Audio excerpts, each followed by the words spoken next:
pendek kata merusak segala hal di dalam kehidupan kita. Jauhilah olehmu 7 macam perkara yang merusak. Yang pertama, asyirku billah, menyekutukan Allah subhanahu wa ta'ala. Agama dimulai dari keyakinan, maka kehancuran agama selalu dimulai dari kehancuran keyakinan, iman atau akidah yang dimiliki oleh seseorang. Dan untuk menghancurkan nilai-nilai iman yang kita miliki ini, orang rasanya tidak akan menghantam kita dengan peluru kendali. Orang tidak akan mengirimkan nuklir ke sini. Orang tidak juga akan mengirimkan satuan militernya ke sini. Untuk menghancurkan nilai-nilai iman, dibanjiri kita dengan paham-paham yang merusak dan mendangkalkan akidah. Baik ia bernama materialisme, baik ia bernama sekularisme, baik ia bernama banjirnya maksiat dan munkarat, baik ia bernama banjirnya peradaban dan kebudayaan yang menghancurkan moral daripada anak-anak kita, sedikit demi sedikit melenturkan dan melunturkan nilai-nilai keimanan kita, untuk kemudian pada waktunya nilai iman itu akan bertukar dan berganti menjadi nilai syirik kepada Allah subhanahu wa ta'ala. Atau pada sisi lain, menjadikan yang selain Allah sebagai tujuan akhir daripada kehidupan kita. Sedangkan kita sama-sama maklum bahwa di dalam pandangan agama Islam, dosa yang tidak berampun, dosa yang terbesar, termasuk dalam kategori bapak moyangnya dosa, tidak lain adalah syirik, yakni menyekutukan Allah subhanahu wa ta'ala. Pola penghancuran iman ini memang berstrategi. Ditawarkan kita kepada paham materialisme, paham kebendaan, di mana otak menempati urutan sebagai ranking pertama, Tuhan jatuh pada urutan kedua. Lalu menyusul kepada paham sekularisme, Allah dipisahkan dari seluruh kegiatan hidup ini, untuk pada gilirannya menjadikan yang selain Allah sebagai tujuan akhir daripada seluruh kegiatan hidup kita. Oleh karenanya, kewajiban menjaga nilai-nilai iman ini merupakan kewajiban yang mulia tetapi berat, tidak hanya untuk kita, tetapi juga bagaimana mewariskannya kepada anak-anak kita, generasi yang akan datang. Orang-orang tua bijaksana yang diceritakan di dalam Al-Quran, kalau sudah berpikir tentang anak-anaknya, pertanyaan yang paling mereka risaukan ialah, ma ta'buduna min ba'di. Anakku, kalau pada satu saat aku, ayahmu sudah tidak ada lagi di dunia ini, meninggalkan kamu semua, ma ta'buduna min ba'di, apa yang akan kamu sembah nak? Jikalau sekarang ayahmu masih mau ke masjid, masih mau melakukan rukuk dan sujud, masih beribadah menyembah Allah subhanahu wa ta'ala, kalau orang tuamu sudah tidak ada, ma ta'buduna min ba'di, masihkah engkau mau datang ke masjid? Masihkah engkau mau rukuk dan sujud? Masihkah engkau mau menyembah Allah subhanahu wa ta'ala? Pertanyaan ini yang dipikirkan oleh Nabi Yakub kepada putra-putranya. Pertanyaan ini yang diteruskan oleh Nabi Ibrahim kepada anak-anaknya. Pertanyaan ini yang diwariskan oleh generasi ulama salafus saleh kepada para generasi berikutnya. Bagaimana kita generasi sekarang? Kita orang-orang tua sekarang bukan berfikir ma ta'buduna min ba'di, malah yang kita fikirkan ma ta'kuluna min ba'di. Kalau bapak tidak ada nanti kamu makan apa nak? Perkara kamu nyembah apa? Urusan nomor 18. Yang penting kamu nanti hidup bisa makan nak. Maka kita sibuk mewariskan harta kepada anak-anak kita. Kita sibuk mewariskan kebun dan tanah kepada anak-anak kita. Kita sibuk mewariskan pabrik kepada anak-anak kita. sementara kita lupa mewariskan intan yang paling mahal, mewariskan mutiara yang paling berharga, yaitu nilai iman kepada Allah Subhanahu wa ta'ala. Alangkah baiknya apabila warisan harta, warisan tanah dan kebun, warisan rumah dan pabrik didasari lebih dahulu dengan mewariskan nilai iman kepada Allah Subhanahu wa ta'ala. Sebagai orang-orang tua, kita boleh bersedih kalau anak kita tidak mengerti komputer. Kita boleh bersedih kalau anak kita tidak mengerti matematika. Kita boleh bersedih kalau anak kita tidak mengerti bahasa Inggris.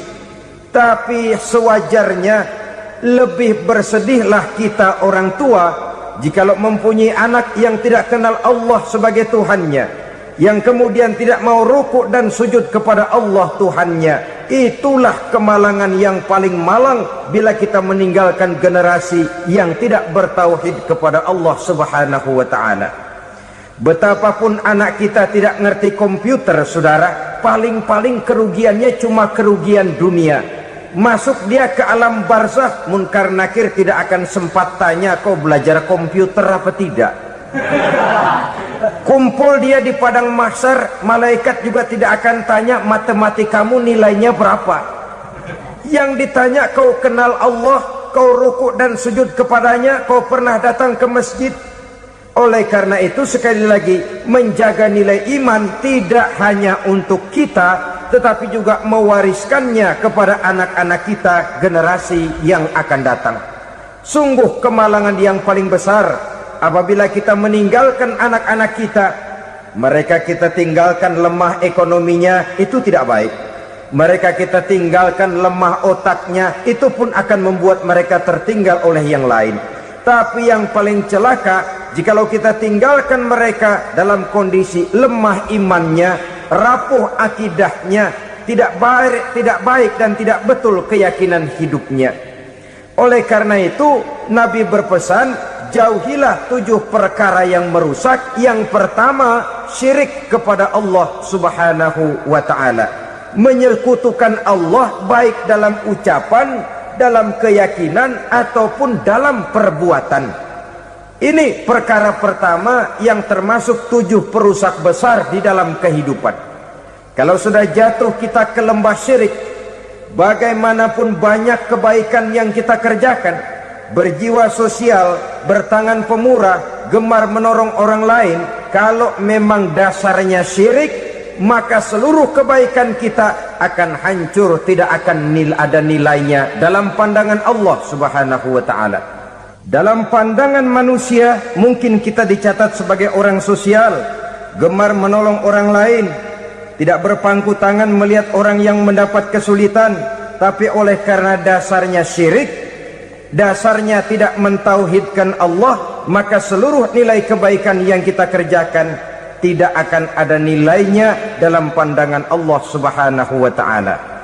Maka jagalah iman kita, jangan sampai dihinggapi penyakit syirik yang bagaimana kecilnya sekalipun. Sekali lagi, baik syirik dalam bentuk ucapan, syirik dalam bentuk keyakinan, sampai kepada syirik dalam bentuk perbuatan, kita berhindar kepada sifat-sifat yang sedemikian itu. Karena apa? Dalam satu ayat Quran Allah Subhanahu wa ta'ala menjelaskan, innallaha la yaghfiru ayyushraka bih wa yaghfiru ma duna dzalika liman yasha. Allah tidak akan memberi ampun kepada orang-orang yang menyekutukannya, tapi Allah masih mau memberikan ampun kepada dosa-dosa yang selain itu bagi orang-orang yang dikehendakinya. Dosa selain syirik, apabila kita bertaubat, Allah masih mau mengampuni. Tapi kalau sudah jatuh ke tempat syirik, itu sudah dosa yang tidak berampun. Taubatnya tidak lain melepas syirik, kembali kepada tauhid, berkeyakinan bahwa hanya ada Allah Subhanahu wa ta'ala, Tuhan satu-satunya, yang lam yalid walam yulad walam yakul lahu kufuwan ahad. Tidak beranak, tidak pula diperanakkan, dan tidak satupun yang dapat menyerupai Tuhan Allah Subhanahu wa ta'ala.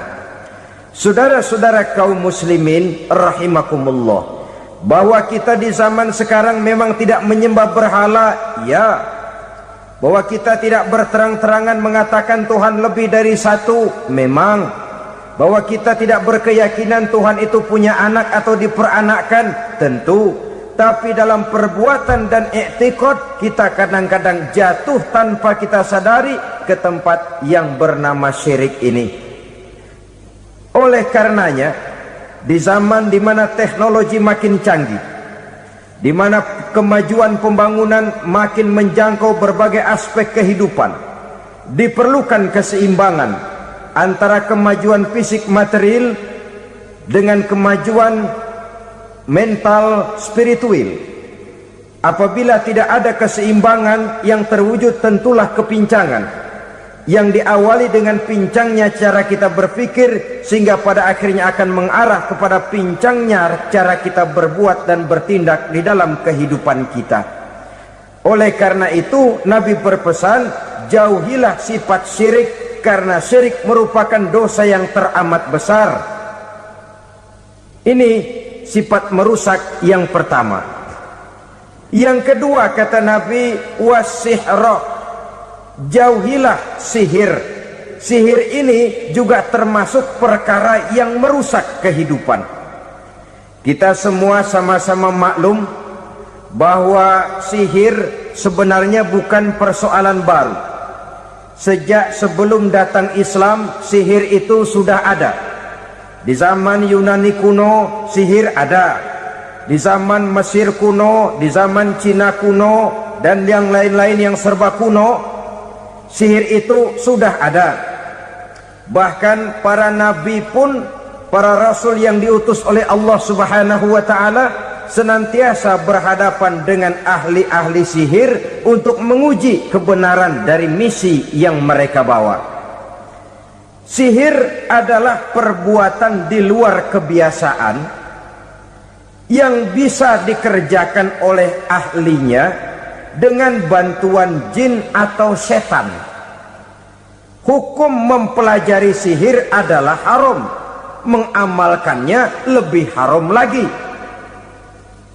Sebab itu saudara-saudara, sihir merupakan perbuatan merusak yang harus kita jauhi. Ciri-ciri daripada perbuatan sihir, pertama, ia mengandung tipuan, bayangan khayal. Di zaman Nabi Musa misalnya, orang melihat tambang-tambang itu seperti ular. Nabi Musa melayangkan tongkatnya menjadi ular-ular besar yang memakan ular-ular kecil ciptaan tukang-tukang sihir Fir'aun tadi. Lalu sihir bisa terjadi dengan bantuan jin kafir atau setan. Kemudian ciri yang ketiga, sifatnya halus dan tersembunyi. Taruh kata ada seorang ahli sihir yang mempergunakan ayat-ayat Quran sebagai jompa-jampe, sebagai baca-bacaan, itu cuma sekedar kedok. Tujuannya tidak lain menjadikan agama sebagai ketok untuk membenarkan cara yang dimurkai oleh Allah Subhanahu wa ta'ala. Satu hadis yang diriwayatkan oleh Imam Bazar dan Tabrani, Nabi berpesan, laisa minna man tatayyara lahu au takahhana au tukuhhina lahu au sahira lahu. Tidak termasuk ke dalam golonganku, kata Nabi, tidak termasuk umatku. Siapa mereka? Man tatayyara lahu, orang yang bertatoyur. Apa tatoyur itu? Dari kalimat toyaro, artinya terbang. Toir biasa diartikan dengan burung. Tatoyaro percaya kepada suara-suara burung. Man tatoyaro lahu, mempercayai, meyakini dengan benar-benar kepada suara beburungan. Kan suka ada itu, nah bunyi burung tuh, maling liwat. Maling liwat. Burung bunyi, maling liwat.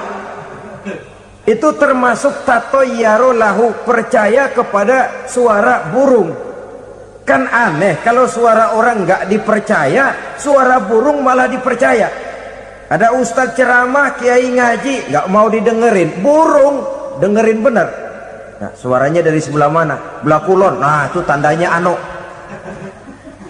Habis dihitung-hitung, itu termasuk tatoyaro lahu, au takahana, atau bertenung, au tukuhina, atau minta ditenungkan, au sahirolahu, atau melakukan perbuatan sihir, atau minta disihirkan.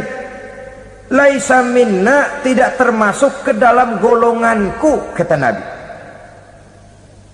Sehingga dengan demikian saudara-saudara, menghadapi sihir dengan sihir sekalipun termasuk perbuatan yang tidak diajarkan oleh agama.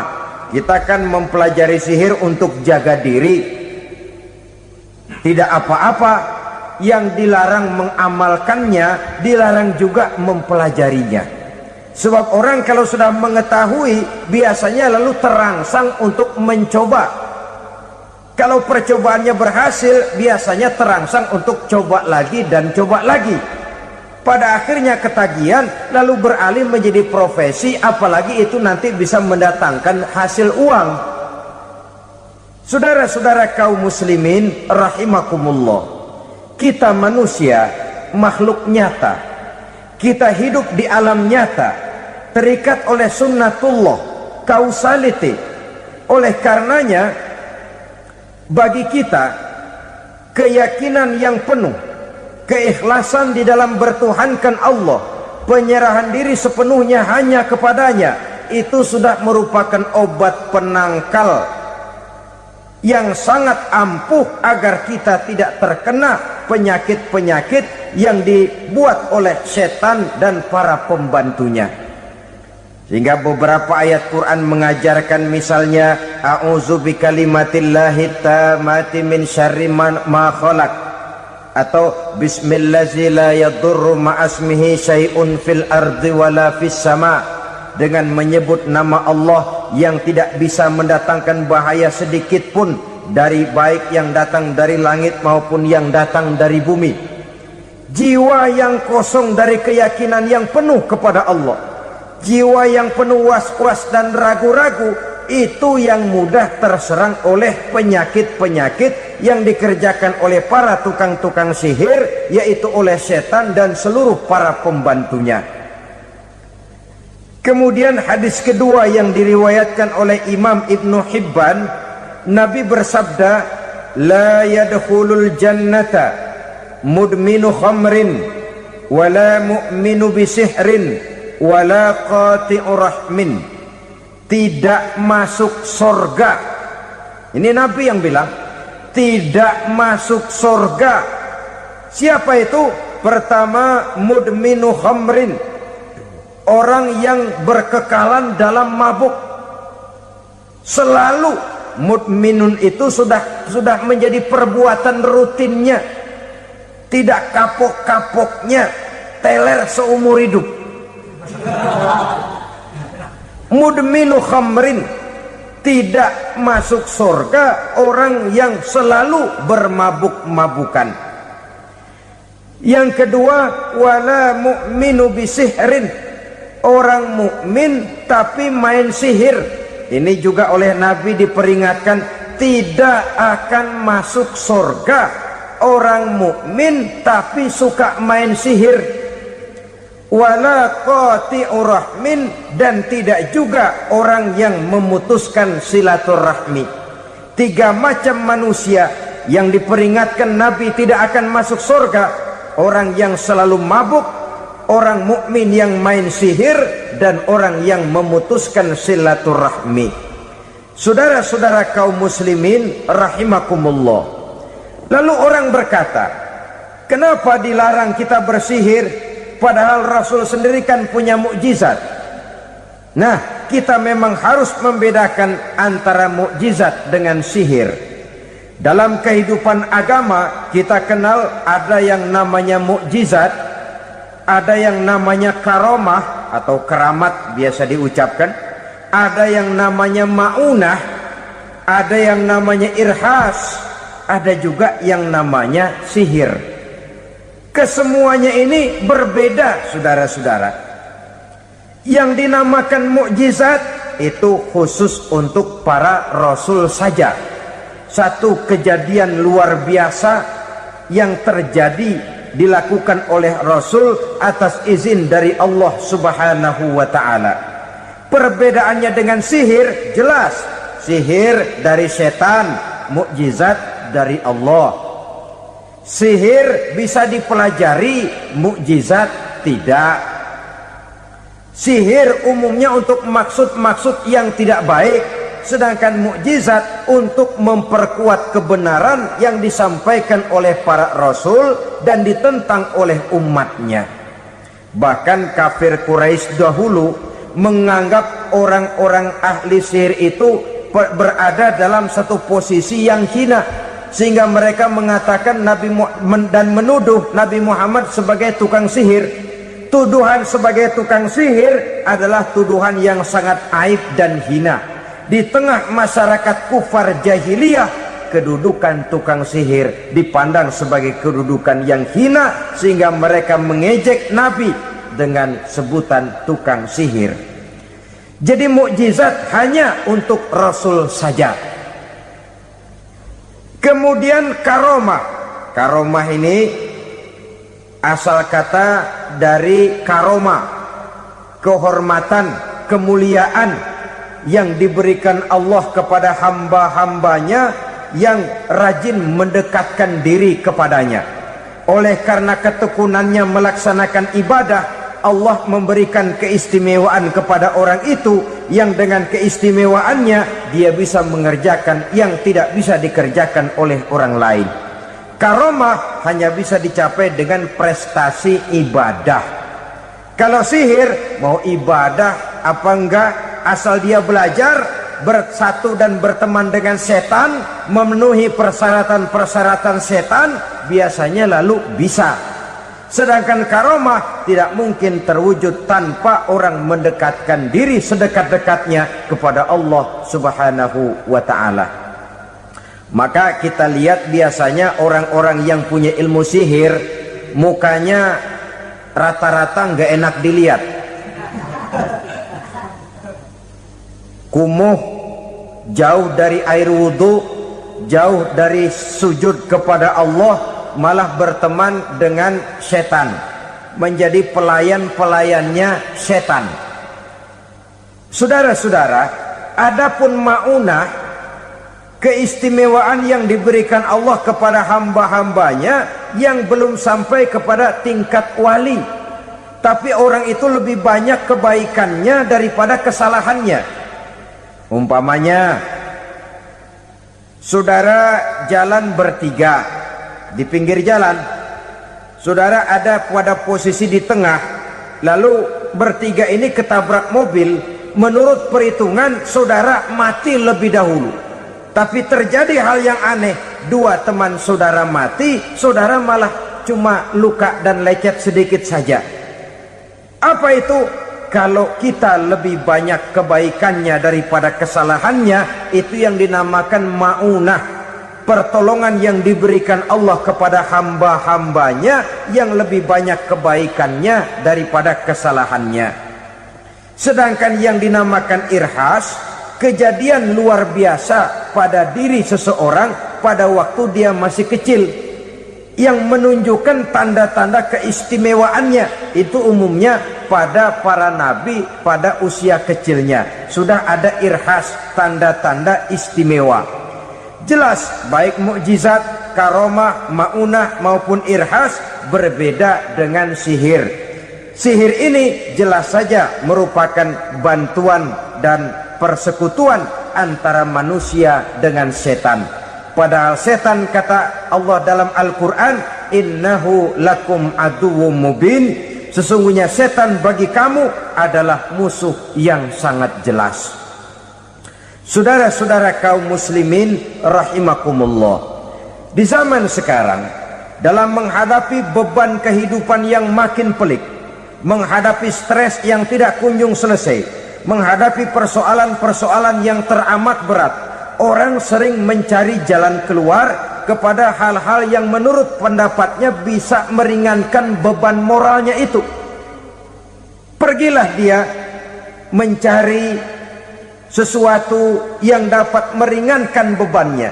Dan tidak jarang yang jatuh ke pangkuan tukang-tukang tenung, ke pangkuan tukang-tukang sihir, yang mereka itu oleh Quran dijelaskan kadzabal munajjimun walau sodaku.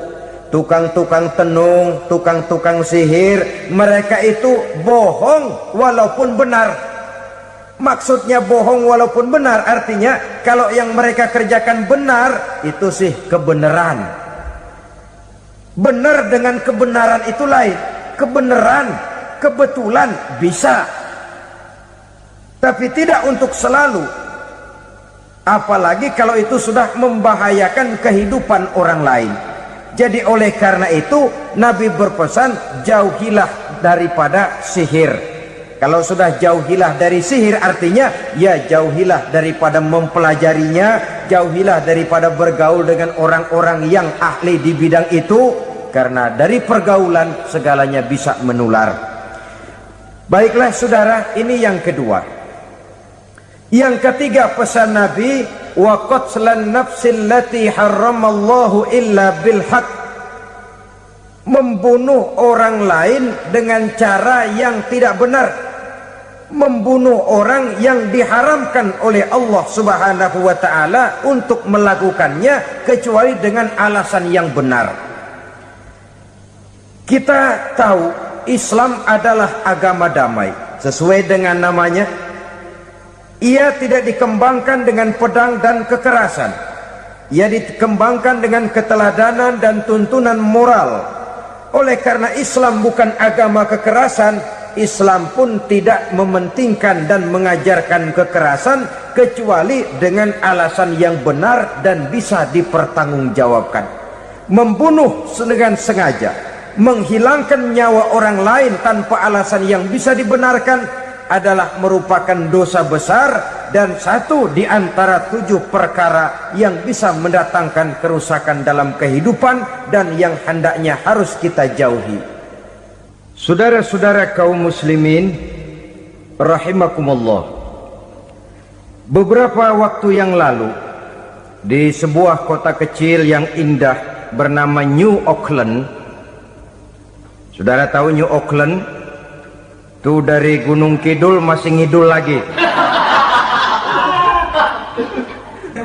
Pernah diadakan satu seminar yang membicarakan bagaimana menyelamatkan masyarakat manusia dari bahaya Perang Dunia Ketiga. Diperkirakan kalau terjadi Perang Dunia Ketiga, manusia tidak akan tersisa. Sebab apa?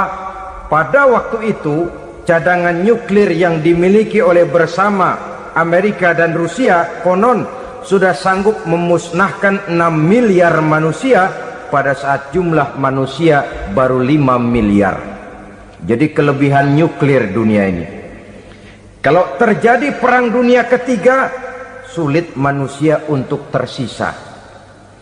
Maka dibahaslah di dalam seminar itu, wah, supaya tidak terjadi Perang Dunia Ketiga, maka perlombaan membuat senjata-senjata canggih, alat-alat pembunuh modern harus segera dibatasi. Dibahas, tidak mungkin kita membatasi perlombaan membuat senjata. Kenapa? Makin maju ilmu dan teknologi, makin canggih senjata yang ditemukan. Atom sudah meningkat menjadi nuklir, nuklir sudah meningkat menjadi neutron, dan kita tahu bom yang bernama neutron ini bom yang cukup membunuh tanpa perlu merusak. Artinya kalau dia diledakkan di kota kita ini, bangunan utuh, jembatan tidak ambruk, rumah-rumah tetap berdiri, tapi semua yang bernama hidup mati. Itu katanya lebih sopan dari bom atom. Sebab kalau si atom ini sudah membunuh, merusak pula. Neutron cukup membunuh saja tanpa perlu merusak. Jadi majunya senjata-senjata teknologi sebagai akibat yang logis dari kemajuan ilmu pengetahuan ini tidak bisa kita batasi. Dan memang sebenarnya yang bahaya bukan senjatanya, tapi manusia yang mengendalikan senjata itu. Mereka kembali kepada prinsip the man behind the gun. Bukan senjatanya yang bahaya, tapi manusia yang mengendalikan senjata itu yang bahaya. Walaupun senjatanya modern, katakanlah model M16 umpamanya, kalau yang mengendalikannya orang beriman, insya Allah aman. Tapi biar megang cuma senapan angin, kalau yang megang orang brutal, ngeri kita deket-deket. Apalagi kalau memang bukan ahlinya menggunakan senjata, bisa ngeker kaki kena jidat.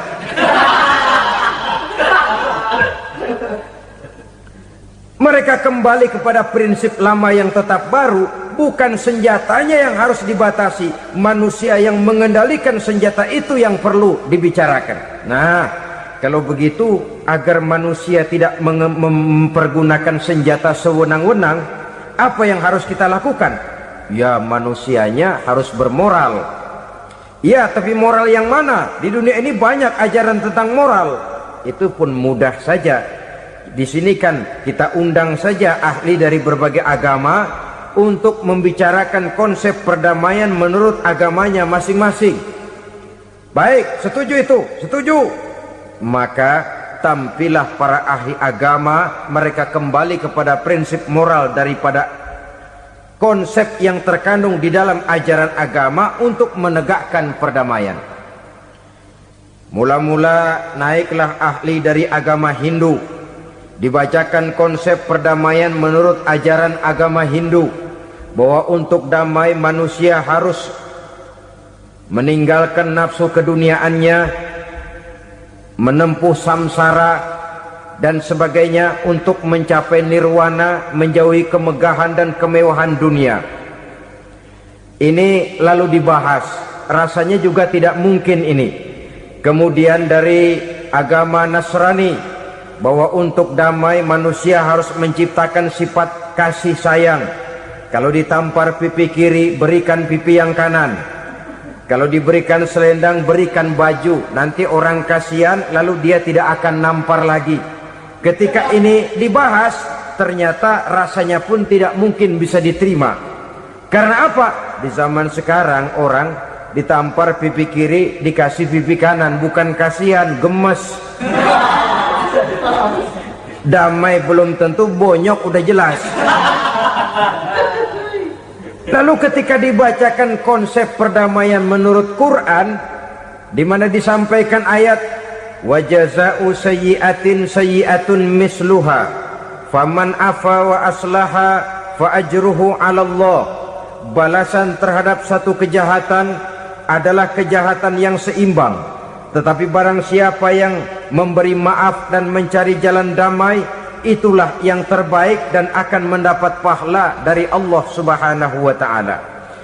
Kamu tidak salah ditampar pipi kirimu, tampar lagi pipi kirinya sekeras dia menampar pipi kirimu.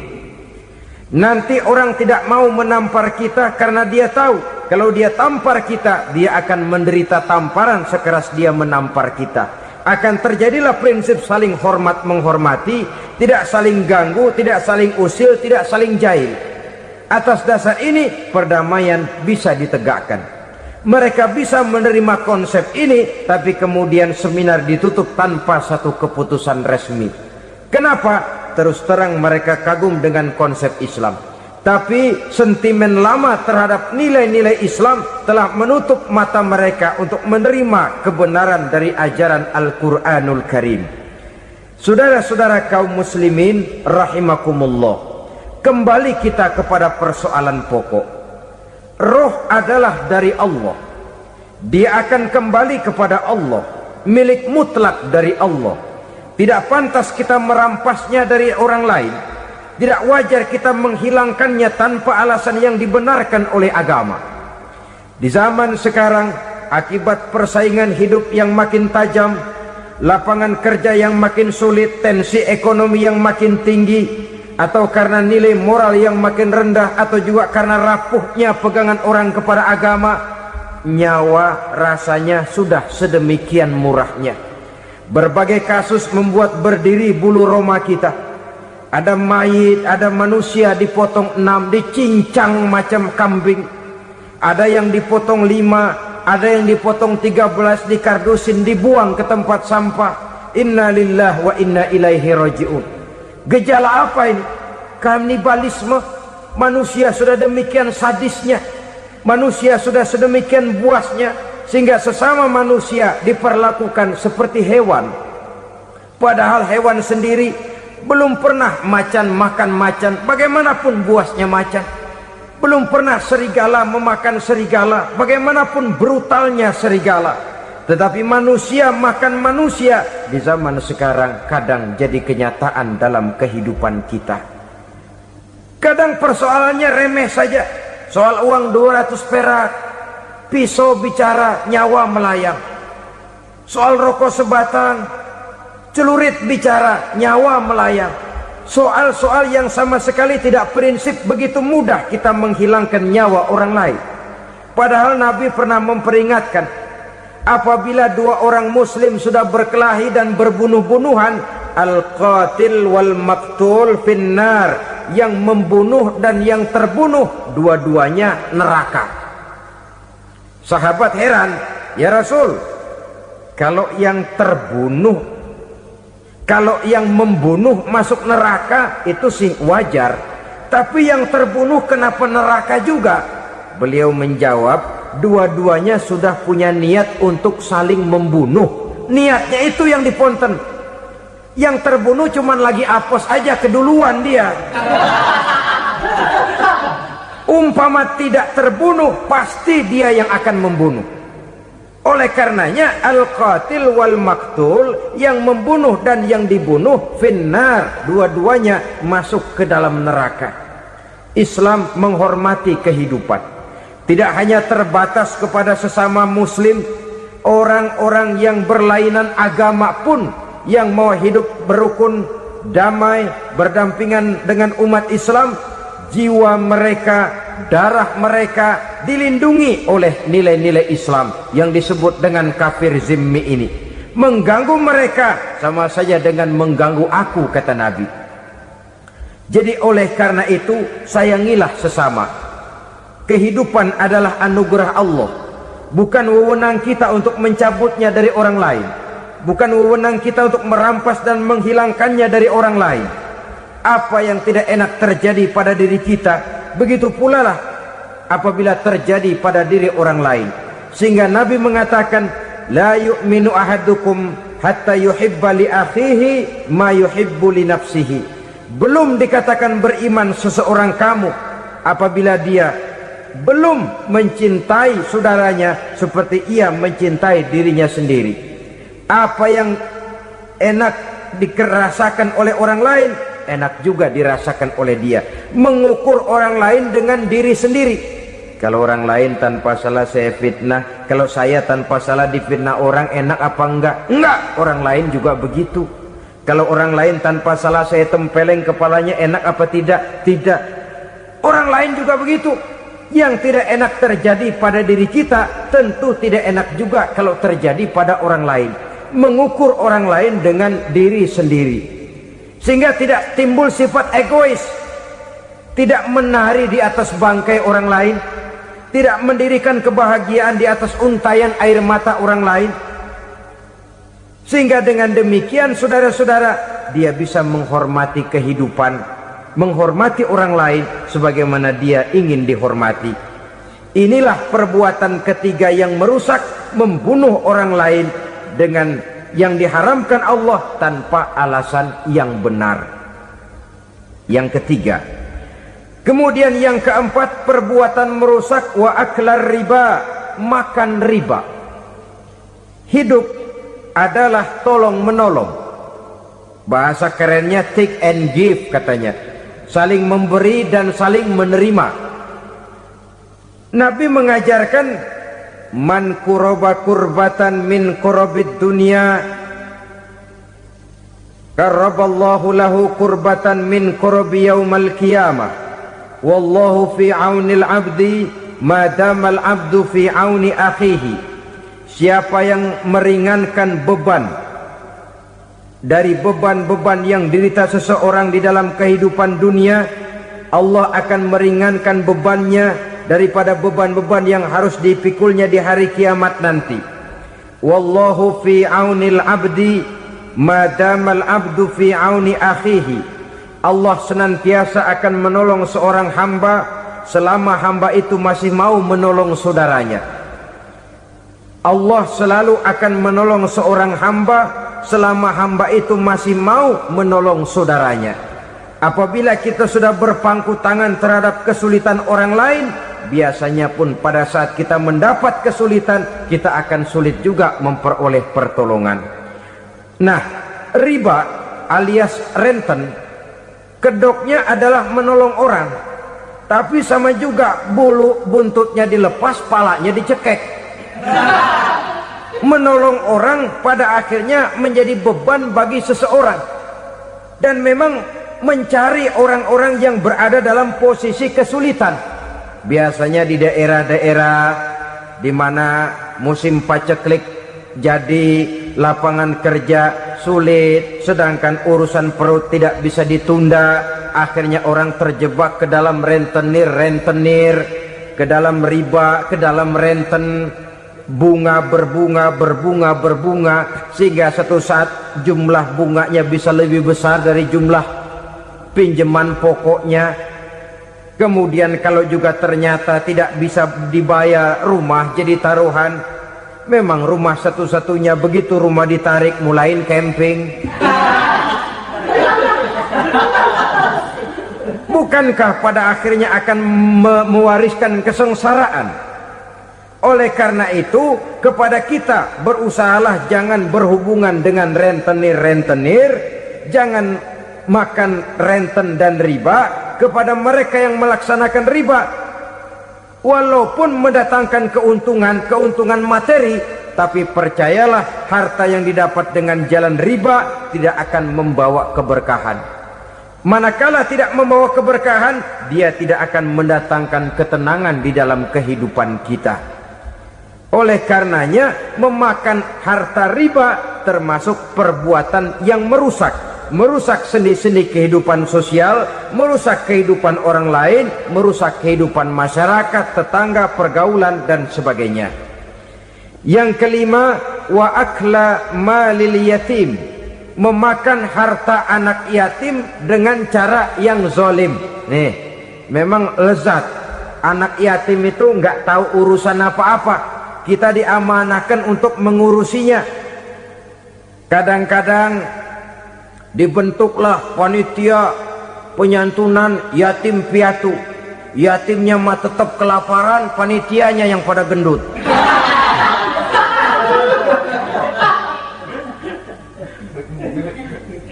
Padahal memakan harta anak yatim termasuk perbuatan dosa besar, dan menjantuni yatim merupakan perbuatan mulia. Nabi mengatakan, ana wa kafilul yatim kahataini yaumal qiyamah. Aku dan orang-orang yang menyantuni anak yatim seperti dua jari ini pada hari kiamat nanti. Dekat sekali. Jikalau ingin di hari akhir nanti dekat dengan Rasul, bersahabatlah dengan anak-anak yatim. Jadilah pengurus anak-anak yatim. Bangunlah panti-panti asuhan yatim. Pada saat bapak ibunya meninggal, kitalah yang menjadi orang tuanya.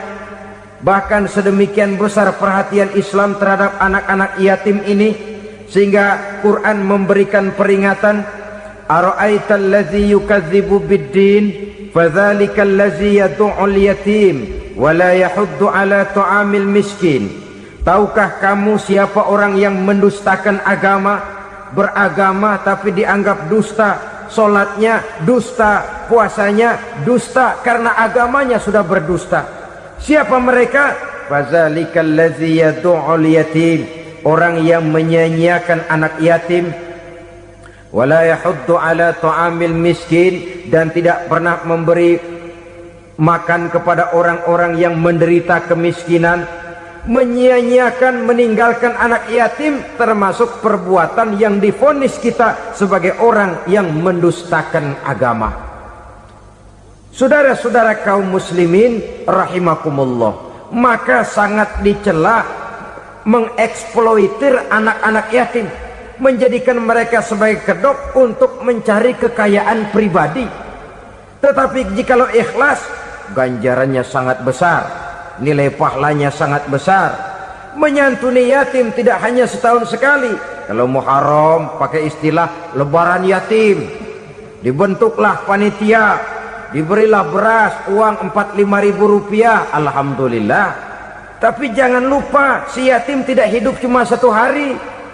Dia tidak hidup cuma di bulan Muharram saja, dia hidup 12 bulan dalam setahun. Sebagaimana anak-anak yang lain, dia juga berhak punya masa depan. Dia juga berhak menikmati bangku sekolah. Dia berhak mengenyam arti dan makna pendidikan. Dia berhak membekali diri dengan ilmu dan pengetahuan, seperti halnya anak-anak yang lain.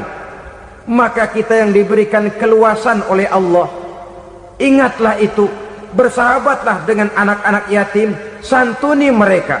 Perkara setahun sekali di bulan Muharram, alhamdulillah, itu bagus, bin Thayyib alias baik. Tapi tentu dan tentu, sekali lagi, si yatim tidak hanya hidup di bulan Muharram. Dia hidup 12 bulan dalam setahun, 24 jam dan di dalam sehari.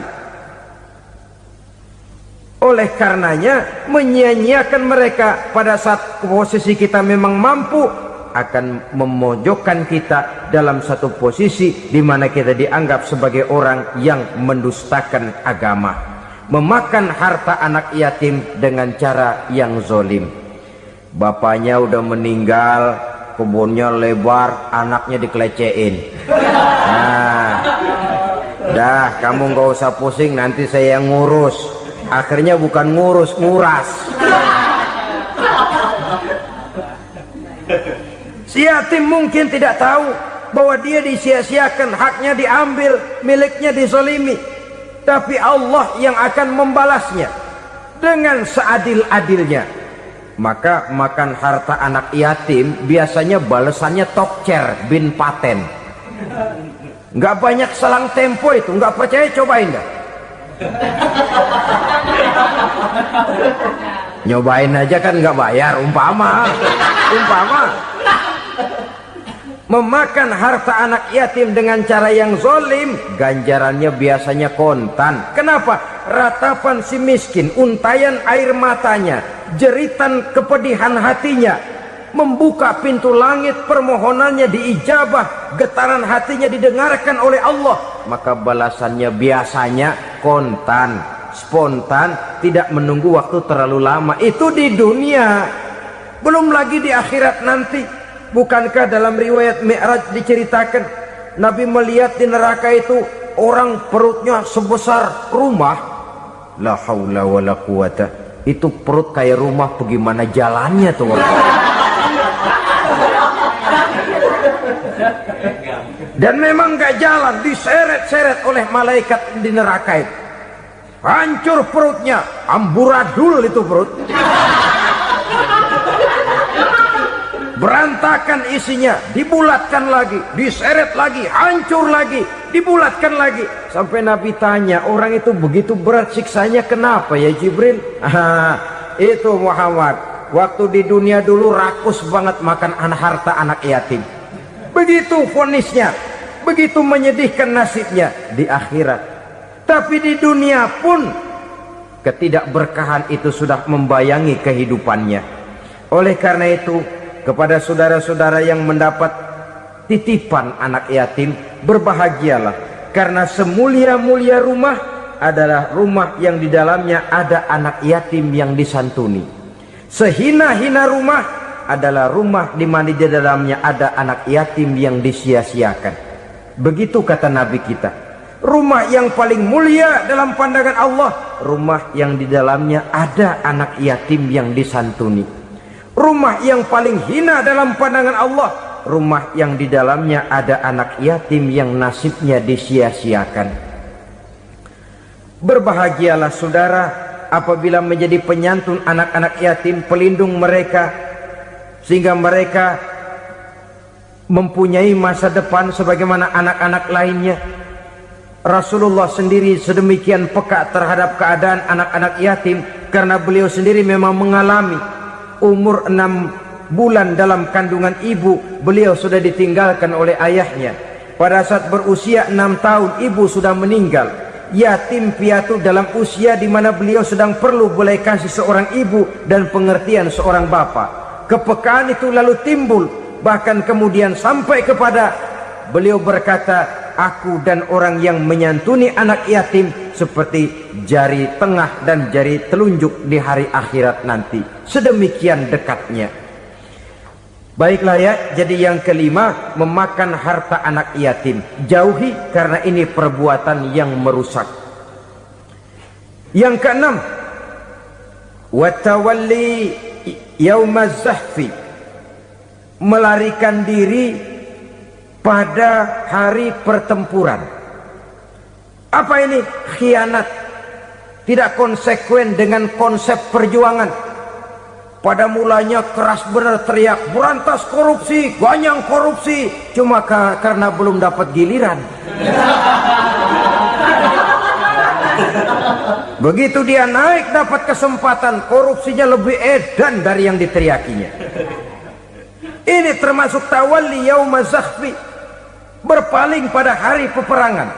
Di saat menghadapi musuh, kalau belum kelihatan musuh, teriaknya nyaring bener. Jangan takut demi kebenaran sampai titik darah yang paling penghabisan. Musuh belum kelihatan. Begitu musuh sudah kelihatan, paling dulu lari ke belakang.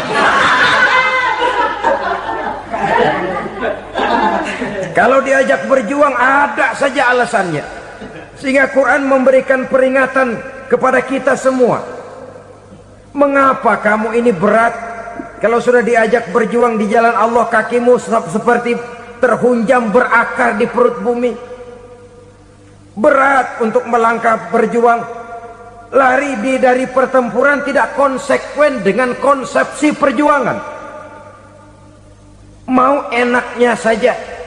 Dalam kondisi yang sulit lalu berpangku tangan. Ini termasuk ciri munafik yang di dalam Al-Quran disindir dengan bahasa kullama adha'a lahum masyaufi wa iza azlama alaihim qamu. Waktu terang mereka jalan, giliran gelap mereka mandek. Artinya, maksudnya kalau giliran ada untungnya aja rame-rame teriak Islam, tapi begitu diminta berjuang, dituntut berkorban, rame-rame mundur. Waktu dilihat di Islam ada untungnya, rame-rame teriak Islam. Pak, saya Islam banget, Pak. KTP saya Islam, Pak. Pokoknya Islam banget dah. Tapi ketika diminta berjuang, dituntut sedikit berkorban, rame-rame mengundurkan diri. Tahun 65 PKI berontak. Waduh, waktu itu jadi orang Islam untung itu. Nggak dikejar-kejar, aman. Masjid rame, mobil-mobil mewah parkir di depan musola dan masjid. Kenapa? Waktu itu asal udah ke masjid aman. Islam selamat, untung. Tapi begitu keadaan aman, yang parkir di musola sepeda butut melulu.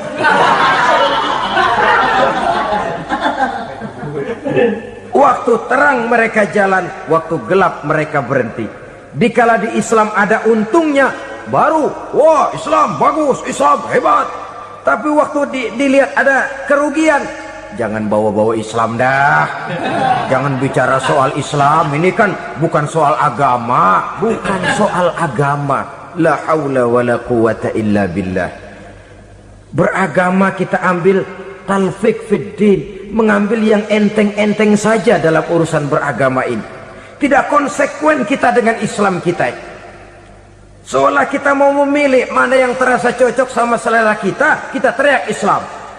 Beratan aja dikit, rame-rame berpaling. Itu termasuk tawalli yaumaz zahfi. Para pengkhianat, mental-mental hipokrit yang tidak mau konsekuen menghadapi segala bahaya. Itu termasuk perbuatan yang merusak. Kenapa? Kalau cuma dia saja yang lari, mungkin tidak jadi soal, tapi larinya ini akan mempengaruhi orang lain. Nah, pengaruhnya itu yang dicegah. Sebab kalau satu sudah mulai lari, yang lain mulai ngelirik. Ketika yang dilirik kemudian tidak ada reaksi, dia akan ikut lari. Artinya apa? Seorang muslim harus konsekuen dengan konsep perjuangannya, dengan keyakinan keagamaannya, dan tidak memilih yang enak-enak saja di dalam kehidupan beragama. Lari dari pertempuran, bermental khianat, mengkhianati agama, merupakan satu di antara sifat yang merusak. Terakhir saudara, wa qazfal muhsanatil ghafilatil mu'minat, menuduh perempuan baik-baik yang tidak tahu menau tentang tuduhan yang dituduhkan kepadanya, menuduh perempuan mukmin yang baik-baik yang tidak tahu menau tentang tuduhan yang dilakukan kepadanya. Fitnah lebih bahaya daripada pembunuhan. Orang yang tidak salah bisa hancur namanya, orang yang berniat baik bisa ambruk perjuangannya oleh karena fitnah. Sehingga dikatakan al-fitnatu asyaddu minal qatli, fitnah lebih bahaya daripada pembunuhan. Maka memfitnah ini termasuk satu dosa di antara 7 hal merusak yang harus kita jauhi semampu kita, semampu-mampunya. Mengupayakan sebisa-bisanya jangan sampai terjebak ke dalam hal yang demikian. Nah saudara-saudara, inilah saja pertemuan kali ini. Mudah-mudahan ada manfaatnya. Semoga Allah memberikan kekuatan zahir dan batin kepada kita untuk bisa menjauhi 7 perkara yang merusak ini. 7 macam perkara yang merusak. Merusak akidah dan keimanan, merusak amal perbuatan yang sudah kita kerjakan, merusak sendi-sendi kehidupan sosial, pendek kata merusak segala hal di dalam kehidupan kita. Jauhilah olehmu 7 macam perkara yang merusak. Yang pertama, asyirku billah, menyekutukan Allah subhanahu wa ta'ala. Agama dimulai dari keyakinan, maka kehancuran agama selalu dimulai dari kehancuran keyakinan, iman atau akidah yang dimiliki oleh seseorang. Dan untuk menghancurkan nilai-nilai iman yang kita miliki ini, orang rasanya tidak akan menghantam kita dengan peluru kendali. Orang tidak akan mengirimkan nuklir ke sini. Orang tidak juga akan mengirimkan satuan militernya ke sini. Untuk menghancurkan nilai-nilai iman, dibanjiri kita dengan paham-paham yang merusak dan mendangkalkan akidah. Baik ia bernama materialisme, baik ia bernama sekularisme, baik ia bernama banjirnya maksiat dan munkarat, baik ia bernama banjirnya peradaban dan kebudayaan yang menghancurkan moral daripada anak-anak kita. Sedikit demi sedikit melenturkan dan melunturkan nilai-nilai keimanan kita, untuk kemudian pada waktunya nilai iman itu akan bertukar dan berganti menjadi nilai syirik kepada Allah subhanahu wa ta'ala. Atau pada sisi lain, menjadikan yang selain Allah sebagai tujuan akhir daripada kehidupan kita. Sedangkan kita sama-sama maklum bahwa di dalam pandangan agama Islam, dosa yang tidak berampun, dosa yang terbesar, termasuk dalam kategori bapak moyangnya dosa, tidak lain adalah syirik, yakni menyekutukan Allah subhanahu wa ta'ala. Pola penghancuran iman ini memang berstrategi. Ditawarkan kita kepada paham materialisme, paham kebendaan, di mana otak menempati urutan sebagai ranking pertama, Tuhan jatuh pada urutan kedua. Lalu menyusul kepada paham sekularisme, Allah dipisahkan dari seluruh kegiatan hidup ini, untuk pada gilirannya menjadikan yang selain Allah sebagai tujuan akhir daripada seluruh kegiatan hidup kita. Oleh karenanya, kewajiban menjaga nilai-nilai iman ini merupakan kewajiban yang mulia tetapi berat, tidak hanya untuk kita tetapi juga bagaimana mewariskannya kepada anak-anak kita, generasi yang akan datang. Orang-orang tua bijaksana yang diceritakan di dalam Al-Quran, kalau sudah berpikir tentang anak-anaknya, pertanyaan yang paling mereka risaukan ialah, ma ta'buduna min ba'di. Anakku, kalau pada satu saat aku, ayahmu sudah tidak ada lagi di dunia ini, meninggalkan kamu semua, ma ta'buduna min ba'di, apa yang akan kamu sembah nak?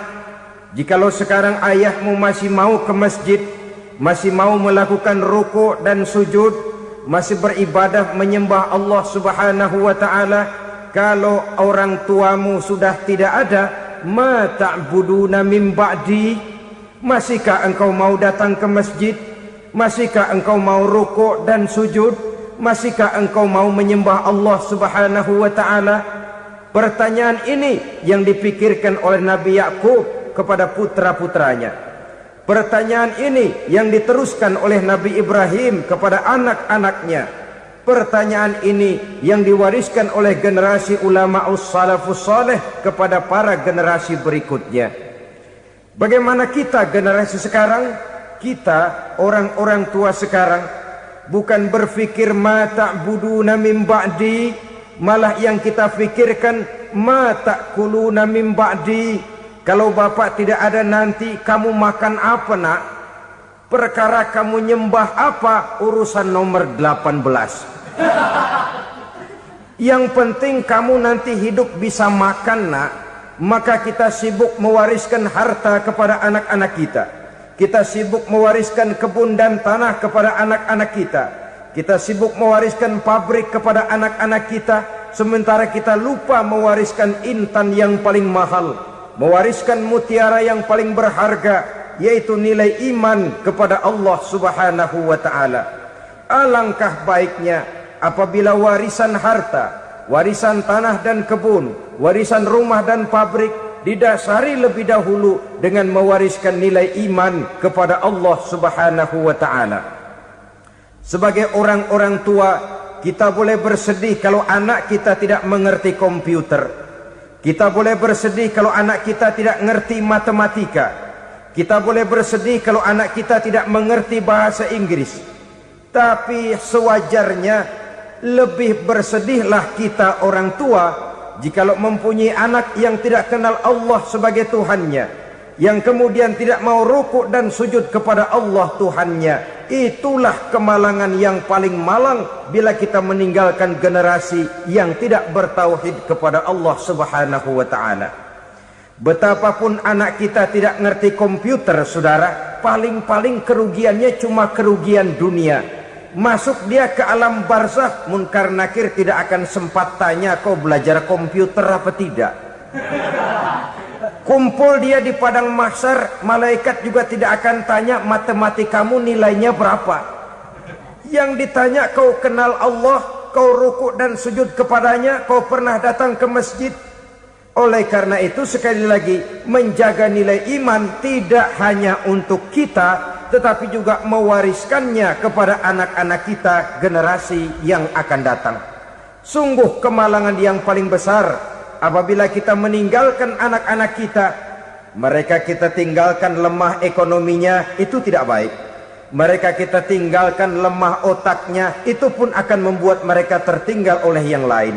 Tapi yang paling celaka, jikalau kita tinggalkan mereka dalam kondisi lemah imannya, rapuh akidahnya, tidak baik dan tidak betul keyakinan hidupnya. Oleh karena itu Nabi berpesan, jauhilah 7 perkara yang merusak. Yang pertama, syirik kepada Allah Subhanahu wa ta'ala. Menyekutukan Allah baik dalam ucapan, dalam keyakinan, ataupun dalam perbuatan. Ini perkara pertama yang termasuk 7 perusak besar di dalam kehidupan. Kalau sudah jatuh kita ke lembah syirik, bagaimanapun banyak kebaikan yang kita kerjakan, berjiwa sosial, bertangan pemurah, gemar menolong orang lain, kalau memang dasarnya syirik, maka seluruh kebaikan kita akan hancur, tidak akan ada nilainya dalam pandangan Allah Subhanahu wa taala. Dalam pandangan manusia mungkin kita dicatat sebagai orang sosial, gemar menolong orang lain, tidak berpangku tangan melihat orang yang mendapat kesulitan, tapi oleh karena dasarnya syirik, dasarnya tidak mentauhidkan Allah, maka seluruh nilai kebaikan yang kita kerjakan tidak akan ada nilainya dalam pandangan Allah Subhanahu wa taala. Maka jagalah iman kita jangan sampai dihinggapi penyakit syirik yang bagaimana kecilnya sekalipun. Sekali lagi, baik syirik dalam bentuk ucapan, syirik dalam bentuk keyakinan, sampai kepada syirik dalam bentuk perbuatan, kita berhindar kepada sifat-sifat yang sedemikian itu. Karena apa? Dalam satu ayat Quran Allah Subhanahu wa taala menjelaskan, innallaha la yaghfiru ayyushraka bih wa yaghfiru ma duna dzalika liman yasha. Allah tidak akan memberi ampun kepada orang-orang yang menyekutukannya, tapi Allah masih mau memberikan ampun kepada dosa-dosa yang selain itu bagi orang-orang yang dikehendakinya. Dosa selain syirik, apabila kita bertaubat, Allah masih mau mengampuni.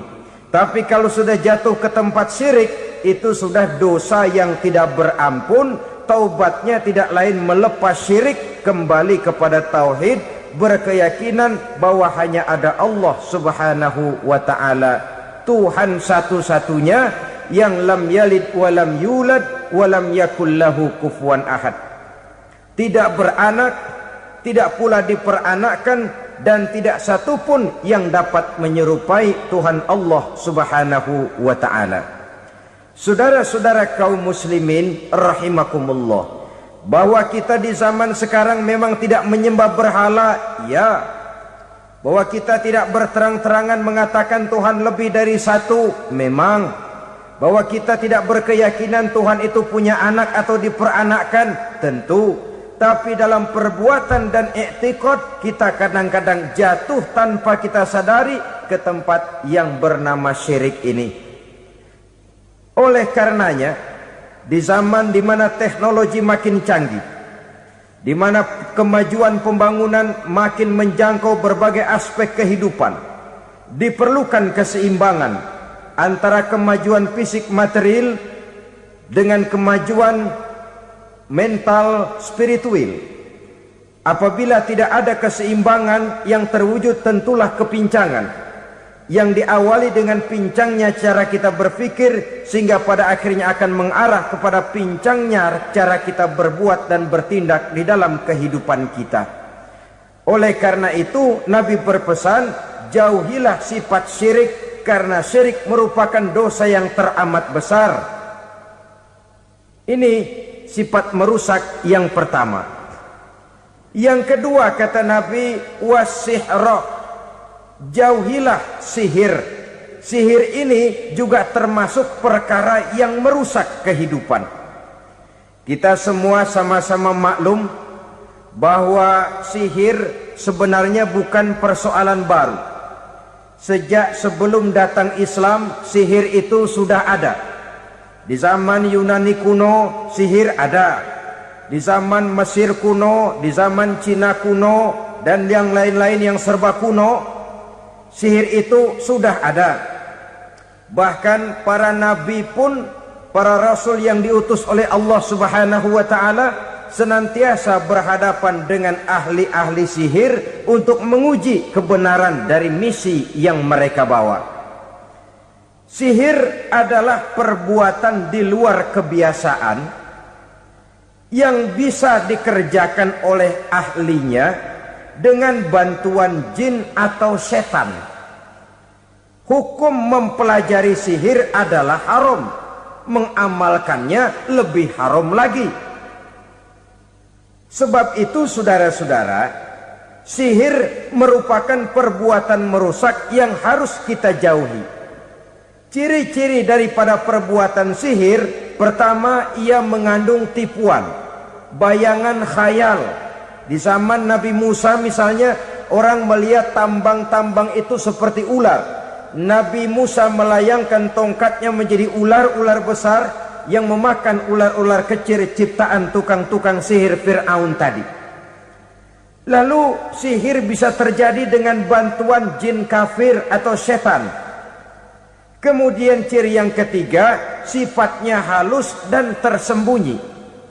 Taruh kata ada seorang ahli sihir yang mempergunakan ayat-ayat Quran sebagai jompa-jampe, sebagai baca-bacaan, itu cuma sekedar kedok. Tujuannya tidak lain menjadikan agama sebagai ketok untuk membenarkan cara yang dimurkai oleh Allah Subhanahu wa ta'ala. Satu hadis yang diriwayatkan oleh Imam Bazar dan Tabrani, Nabi berpesan, "Laisa minna man tatayyara lahu au takahhana au tukuhhina lahu au sahira lahu." Tidak termasuk ke dalam golonganku, kata Nabi. Tidak termasuk umatku. Siapa mereka? Man tatayyara lahu, orang yang bertatoyur. Apa tatoyur itu? Dari kalimat toyaro, artinya terbang. Toir biasa diartikan dengan burung. Tatoyaro percaya kepada suara-suara burung. Man tatayyara lahu, mempercayai, meyakini dengan benar-benar kepada suara beburungan. Kan suka ada itu, nah bunyi burung tuh, maling liwat. Maling liwat. Burung bunyi, maling liwat. Itu termasuk tatayyara lahu, percaya kepada suara burung. Kan aneh kalau suara orang nggak dipercaya, suara burung malah dipercaya. Ada ustadz ceramah, kiai ngaji, nggak mau didengerin, burung dengerin bener. Nah, suaranya dari sebelah mana? Belah kulon. Nah, itu tandanya ano. Habis dihitung-hitung. Itu termasuk tatayyara lahu. Au takahana, atau bertenung, au tukuhina, atau minta ditenungkan, au sahirolahu, atau melakukan perbuatan sihir atau minta disihirkan. Laisa minna, tidak termasuk ke dalam golonganku, kata Nabi. Sehingga dengan demikian saudara-saudara, menghadapi sihir dengan sihir sekalipun termasuk perbuatan yang tidak diajarkan oleh agama. Kita kan mempelajari sihir untuk jaga diri, tidak apa-apa. Yang dilarang mengamalkannya, dilarang juga mempelajarinya. Sebab orang kalau sudah mengetahui, biasanya lalu terangsang untuk mencoba. Kalau percobaannya berhasil, biasanya terangsang untuk coba lagi dan coba lagi. Pada akhirnya ketagihan, lalu beralih menjadi profesi, apalagi itu nanti bisa mendatangkan hasil uang. Saudara-saudara kaum muslimin rahimakumullah, kita manusia makhluk nyata, kita hidup di alam nyata, terikat oleh sunnatullah, causality. Oleh karenanya bagi kita keyakinan yang penuh, keikhlasan di dalam bertuhankan Allah, penyerahan diri sepenuhnya hanya kepadanya, itu sudah merupakan obat penangkal yang sangat ampuh agar kita tidak terkena penyakit-penyakit yang dibuat oleh setan dan para pembantunya. Sehingga beberapa ayat Quran mengajarkan, misalnya a'udzu bikalimatillahi tammati min syarri ma khalaq, atau bismillazi la yadurru ma'asmihi syai'un fil ardi wala fis sama, dengan menyebut nama Allah yang tidak bisa mendatangkan bahaya sedikit pun, dari baik yang datang dari langit maupun yang datang dari bumi. Jiwa yang kosong dari keyakinan yang penuh kepada Allah, jiwa yang penuh was-was dan ragu-ragu, itu yang mudah terserang oleh penyakit-penyakit yang dikerjakan oleh para tukang-tukang sihir, yaitu oleh setan dan seluruh para pembantunya. Kemudian hadis kedua yang diriwayatkan oleh Imam Ibnu Hibban, Nabi bersabda, la yadkhulul jannata mudminu khamrin wala mu'minu bisihrin wala qati'u rahmin. Tidak masuk surga. Ini Nabi yang bilang, tidak masuk surga. Siapa itu? Pertama, mudminu khamrin, orang yang berkekalan dalam mabuk. Selalu mudminun itu sudah menjadi perbuatan rutinnya, tidak kapok-kapoknya, teler seumur hidup. Mudminu khamrin, tidak masuk surga orang yang selalu bermabuk-mabukan. Yang kedua, wala mu'minu bisihrin, orang mukmin tapi main sihir.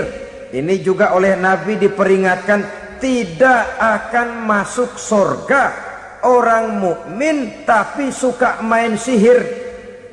Wala qati'u rahmin, dan tidak juga orang yang memutuskan silaturahmi.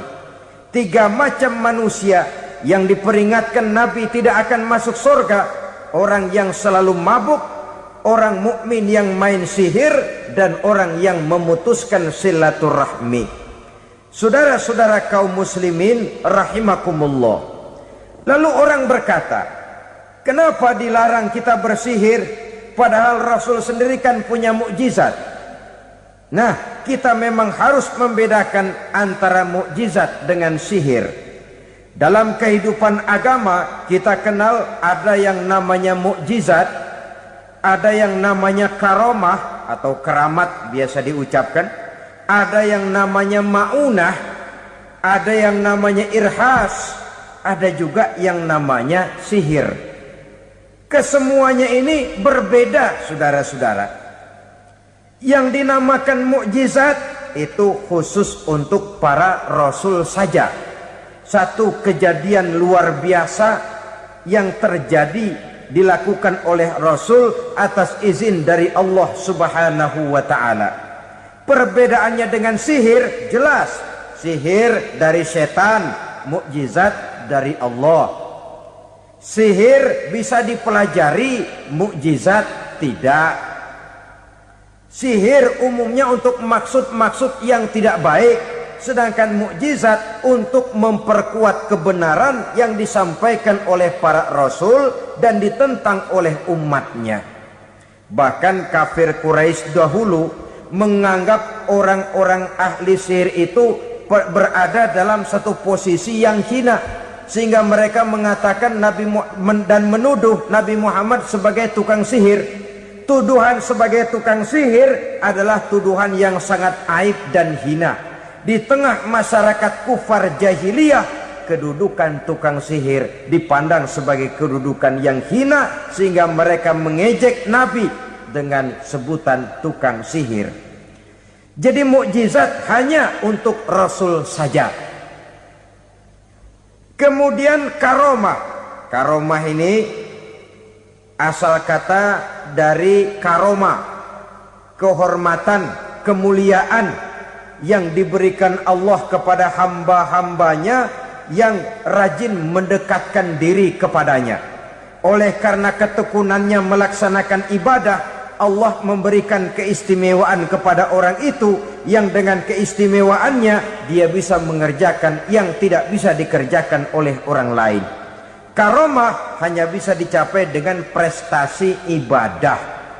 Kalau sihir, mau ibadah apa enggak, asal dia belajar, bersatu dan berteman dengan setan, memenuhi persyaratan-persyaratan setan, biasanya lalu bisa.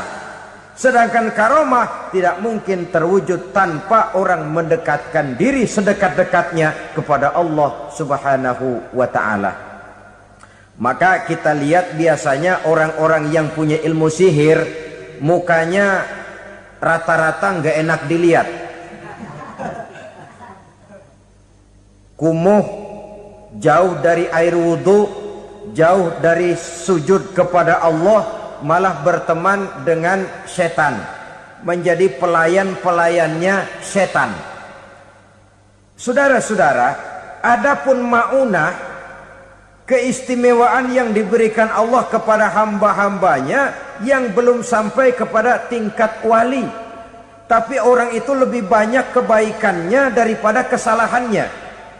Umpamanya saudara jalan bertiga di pinggir jalan, saudara ada pada posisi di tengah, lalu bertiga ini ketabrak mobil. Menurut perhitungan saudara mati lebih dahulu, tapi terjadi hal yang aneh, dua teman saudara mati, saudara malah cuma luka dan lecet sedikit saja. Apa itu? Kalau kita lebih banyak kebaikannya daripada kesalahannya, itu yang dinamakan ma'unah, pertolongan yang diberikan Allah kepada hamba-hambanya yang lebih banyak kebaikannya daripada kesalahannya. Sedangkan yang dinamakan irhas, kejadian luar biasa pada diri seseorang pada waktu dia masih kecil, yang menunjukkan tanda-tanda keistimewaannya. Itu umumnya pada para nabi pada usia kecilnya sudah ada irhas, tanda-tanda istimewa. Jelas baik mukjizat, karomah, maunah maupun irhas berbeda dengan sihir. Sihir ini jelas saja merupakan bantuan dan persekutuan antara manusia dengan setan. Padahal setan, kata Allah dalam Al-Quran, innahu lakum aduwwum mubin, sesungguhnya setan bagi kamu adalah musuh yang sangat jelas. Saudara-saudara kaum muslimin rahimakumullah, di zaman sekarang dalam menghadapi beban kehidupan yang makin pelik, menghadapi stres yang tidak kunjung selesai, menghadapi persoalan-persoalan yang teramat berat, orang sering mencari jalan keluar kepada hal-hal yang menurut pendapatnya bisa meringankan beban moralnya itu. Pergilah dia mencari sesuatu yang dapat meringankan bebannya. Dan tidak jarang yang jatuh ke pangkuan tukang-tukang tenung, ke pangkuan tukang-tukang sihir, yang mereka itu oleh Quran dijelaskan kadzabal munajjimun walau sodaku. Tukang-tukang tenung, tukang-tukang sihir, mereka itu bohong walaupun benar.